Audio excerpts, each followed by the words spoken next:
नमस्ते सबैजनामा है। म चाहिँ अहिले दोकानमा छु। अब चाहिँ दोकान थुन्ने टाइम भयो। धेरै दिन बाद पछि मेरो युट्युब च्यानलको साथीभाइहरूलाई एफबिआइडी को साथीभाइहरूलाई धेरै दिन पछि अनुहार देखाउँदै यहाँ दोकानमा आउनुहुने दाजुहरूसँग सानो भलाको सारी हुँदैछ।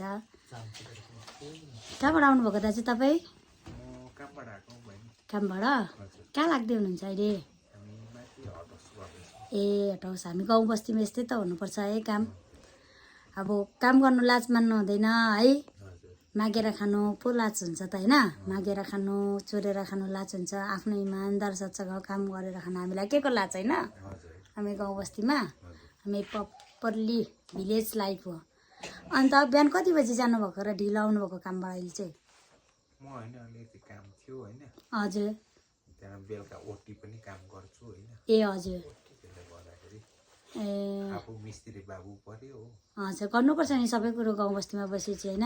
फेरि यो घर पल्लो घर अब यस्तो गर्दै गर्दै उस्तो गर्दै गर्दै भन्छ हैन। अलिकति टाइम हुन्जेल। अन्त यता चाहिँ मेरो हस्बेन्ड हुनुहुन्छ र हामी यति छौँ दोकानमा अहिले। हो मामा चाहिँ कहाँबाट आउनुभएको? म घरैबाट आएको। घरैबाट? को साथीलाई भेट्न आउनुभएको? ए अन्त खानाहरू खाएर आउनुभएको कि नखाइ? नखाइले अब गएर खानुपर्छ नि। ए अब हामी पनि गएर खानाहरू खाँदा ओर्दा 10-11 बज्छ। अन्त यस्तै हो भिलेज लाइफ। दिनभरि पनि बारी खेतीको कामले भ्याउँदैन सबैजना है।